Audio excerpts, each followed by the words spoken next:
Hey everybody, welcome back to my channel. I am finally sitting down to film the Q&A video that I promised you guys. I got so many really good questions. I just have been trying to find the time to sit down and film it. Chris just got home from work and I literally locked my bedroom door and he is out there with the kids, and hopefully I can film this. I'm not sure how long it's going to be. I do have a good amount of questions here.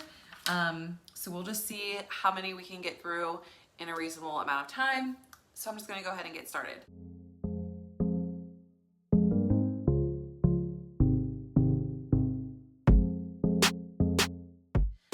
So the first question, this same person asked the first 3 questions, is what's the most challenging part for you of being a mom? So I would say right now that my hardest part or most challenging, the thing that I find most challenging is parenting children who are getting a little bit older and are wanting to assert some independence. I want to teach them independence, of course, but there's also that balance of, well, I'm still the parent, they still need to listen to me, and more than ever, they need to listen to me. And so right now, with especially my 2 older kids, we're trying to find that balance of me letting them be and grow, and them realizing when they actually do have to listen to me and not argue or whine or fight back. So right now I would say it's parenting a 10-year-old boy is my most challenging parent moment, if I'm being 100% honest. Number 2 is, how do you deal with mom guilt? It's hard. Mom guilt is hard. Moms especially are mean to other moms, and I don't know why. We're all just trying to do our best for our children. But I actually had to get rid of Facebook for a while because I was seeing all these things. I have some friends that are much more well off than we are, and they do all these fun things with their kids, and their kids seem to be so well mannered and well behaved and all the time, and it just was making me, I don't know, think less of myself as a mom. So for me, how I deal with it is by just literally separating myself from it. So I deactivated my Facebook for a while. And I find that if I'm not on Facebook and I'm not reading all of these things that people post just to look like amazing parents, then I'm not guilty when I yell at my kids over, we all yell at our kids. We don't want to, and we feel sorry. I try to always apologize after I do it, but Facebook likes to make us be guilty or feel guilty about things that we do as parents. So I literally just delete it and I separate myself from the situation. I think that's the biggest thing that you can do. And this kind of ties into the next question, which was any advice for new moms. I would 100% tell you to trust your instinct. That is your baby. That is your God-given baby. And you are the only person, you and your spouse or your partner are the only people that are going to know what is best for that baby. And delete all the apps. Don't read the parenting books. Literally don't read them. The doctor will tell you all of the major things, and most of it's self-explanatory, don't abuse your kid, essentially. Most of parenting is not something that you need a book to tell you how to do. Once you become a mother, you're going to know how to do it for your child. And so my biggest piece of advice is to stop Googling things, delete all the baby apps, and follow your heart and your instinct for your specific baby, because you're the only one that can parent that baby. Okay, number 4, so now we're getting into a little bit of these next few are financial things. So how much do I budget for groceries? I am going to be real honest here and say that I am not one that typically budgets anything. That was a big confession I just made there. Not because we don't need to. We're not filthy rich. It's just because I have noticed in my own life that when I set myself to some crazy budget, I am 100% not going to stick to it. It's just something about the way I am. But if I don't budget, I'm more likely to be mindful of, it's weird. The way my brain works, if I place this budget on myself and I'm thinking about money constantly, it just leads into this oh my God, I can't take anymore, I gotta go spend some money. Whereas if I don't budget myself, I don't spend as much. But I do have a number that I like to stick with, and I would say that's about $150 a week. We are a family of 5, and that would include like diapers and all that stuff. And then if I was buying it from the store versus Costco, and then if I don't spend some of the $150, like this week, if you saw my grocery haul, you know we only spent $100, then I would just roll that into the next week. So I like to stick around an average of $600 a month at the like weekly grocery store spending. And then that same person asked if I do a separate budget for Sam's and Costco. And so yeah, I do. My Sam's and Costco budget used to be, back when I was going monthly, I would say that I wanted to spend $500. And it's still that a month, but now I do $1,000. So whether I go to Sam's or Costco or both, I want the total for 2 months to be $1,000, so $500 a month. Do I sometimes go over that? Yeah. Do I sometimes go over the 150? Yes. But just having that number in my mind helps without it being so strict as me saying you cannot spend a penny over this.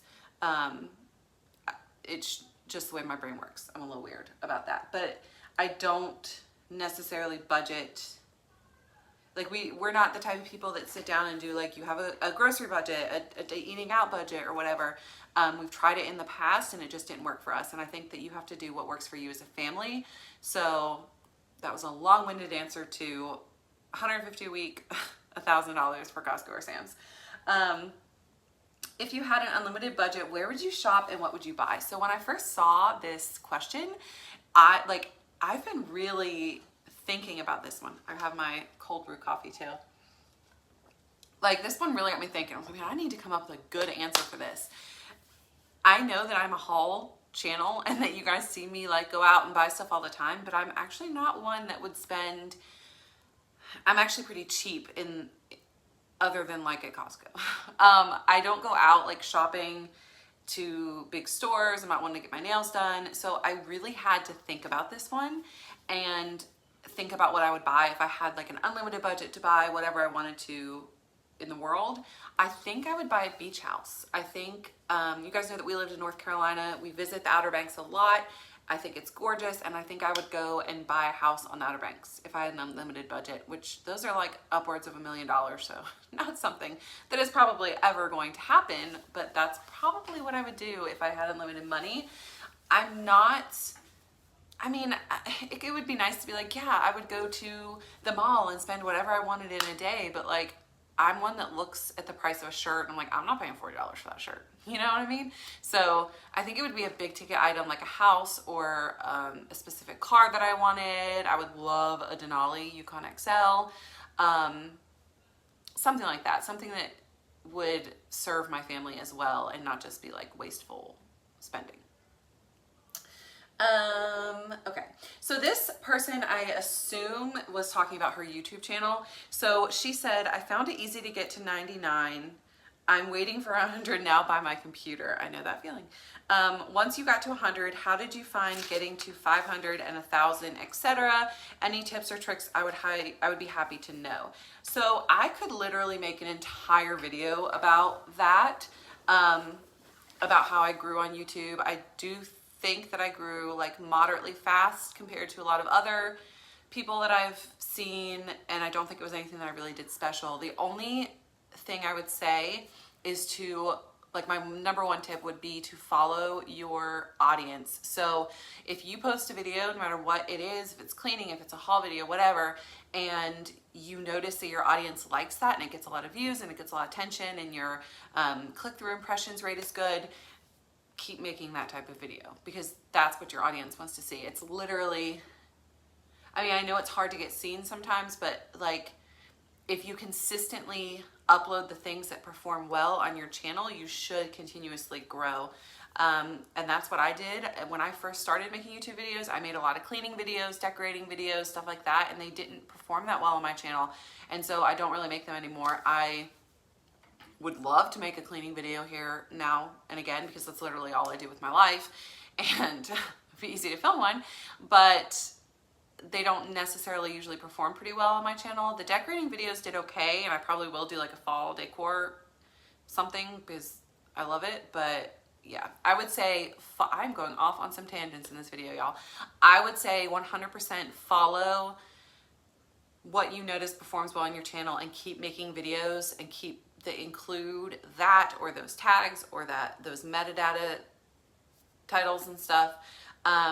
And yeah, that would be my biggest tip. And to give it time. It doesn't happen overnight.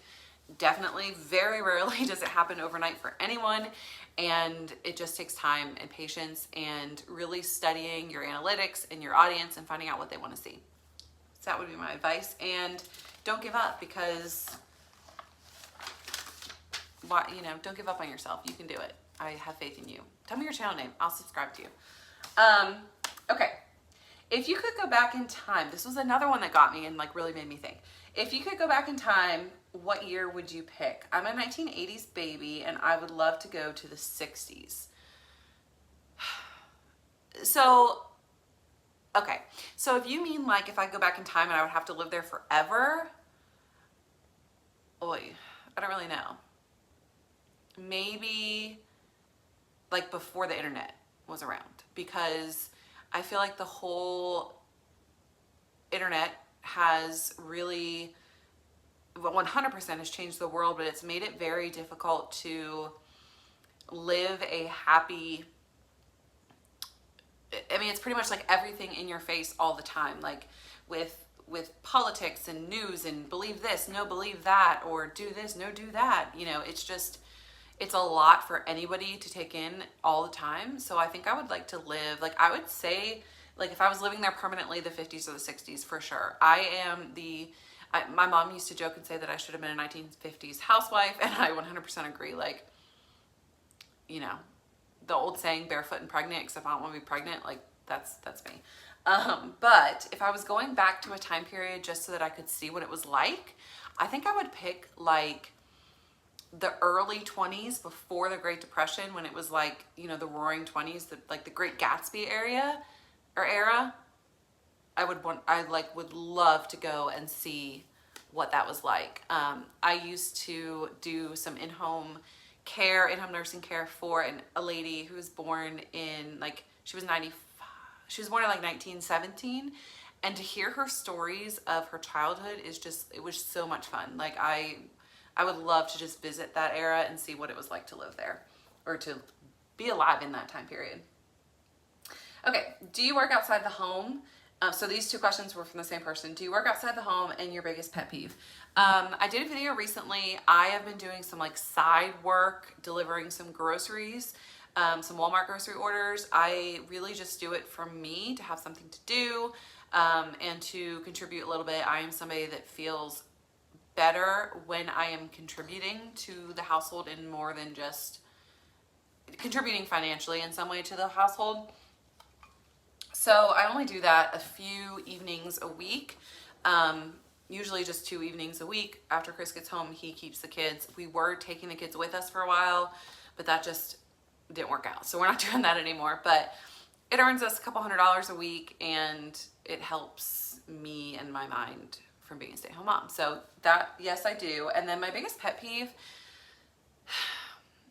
I would like to think that I am a very morally sound person, and my biggest pet peeve that I can, the first one that comes to my mind is when people are mean or rude to wait staff. It drives me insane. If somebody brings you your food, tell them thank you. It drives me crazy. And I've never even been a waiter or a waitress. I've never done it, but it drives me insane. Be nice to them, or very rudely. When I know a few people that we just won't go out to dinner with anymore because they will either leave a mess on the table, let their kids throw stuff everywhere and not pick it up, or they're way rude to the wait staff, and it drives me so crazy. So that is 100% my biggest pet peeve. A close second would be people chewing too close to me. Even my kids, I'm like, oh, get away. I can't, no.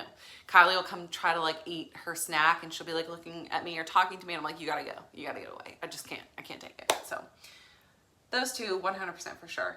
My dream vacation alone and with kids. So my dream vacation with kids, if I could pick one place right now, would be to go on a Disney cruise. We are huge Disney people. We haven't been in a few years. Finley's never been. But Chris actually gets really, really bad motion sickness, so I'm not sure that he could ever do a cruise. But man, I would love to do one. So yeah, that would be my dream vacation with kids. Without kids, oh man, I don't know. So I've really heard wonderful things about Iceland and how beautiful it is up there. I would love to go to Alaska, Italy. I mean, there are so many places I would love to go, but if I had to pick one, I would probably say Alaska. I would like to do an Alaskan cruise. Again, here I go with cruises. I've heard, like, my great aunt went on one when she was younger, and she told me how beautiful it was, and that's probably what I would choose. If I got to, like, unlimited budget, it's free, go where you want, I would probably say an Alaskan cruise. What's my favorite kids' summer activity and my favorite summer dinner? Kids' summer activity, I would probably say swimming. My kids, like, it keeps my kids busy for hours and hours. My mom's neighborhood has a pool and we go there quite often. We also enjoy, like, going to get ice cream and, you know, stuff in the evenings. I like that it's light longer and we can go, like, take walks, get ice cream, get snow cones, go play mini golf. We have a mini golf place near us and we'll go play mini golf a lot. So I just like the slower pace of summer and being able to just kind of go do what I want to do. And then my favorite summer dinner, I'm a huge grilled chicken fan. Like, throw a chicken breast on the grill and I'm good to go. And then my husband makes these potatoes where he takes foil and, like, slices them up and puts potatoes and onions and butter and some seasoning in it and then grills it. Oh, that's my favorite. And with, like, a salad. Yes, I want it tonight. I'm gonna go tell him that right now. He needs to go make it. That's what we're eating tonight. What shows do you like to watch? So Chris and I actually just finished Schitt's Creek. It took us forever to get through it, but we just finished it. I also like crime shows, so I will watch a lot of Dateline, 48 Hours. There was one on Netflix that I was trying to get into. It was a crime show, but I couldn't get into it, so I don't even remember what it's called. But we've been watching Manifest, Yellowstone. We're trying to find a new series now. My brother-in-law recommended Kim's Convenience, which is, it's funny, but it's a little, like, Schitt's Creek is funny and not vulgar, or not, like, inappropriate, but Kim's was a little, like, crossing that line, I guess. So we haven't decided yet if we're gonna, like, watch that one through. We've only watched a couple episodes, but if you have recommendations, leave them down below. I've heard great things about Yellowstone. I've only watched one episode of it, and I've heard good things about Manifest as well. So, will you have any more babies? No. No. No, no, no. I won't. Some of you may know, if you've been around here for a while, that Finley was an oopsie. We were done after the older two, and then not done, I guess, when I got pregnant with Finley. And I'm so glad that I have her now. She's my little best friend. I mean, all my kids are my little best friend. She's my little baby best friend. And wouldn't trade her for the world, but no. I'm actually considering a copper IUD right now so that I can prevent for 10 years, and maybe then I'll be in menopause. Maybe not quite menopause, but, you know. No, I'm not having any more babies. And this is the question that I have gotten over and over and over again. Has Meg responded to my videos? No, she hasn't. And I don't really care. Like, I'm not going to engage in conversation with her, so I don't really care if she does. But no, she hasn't said anything.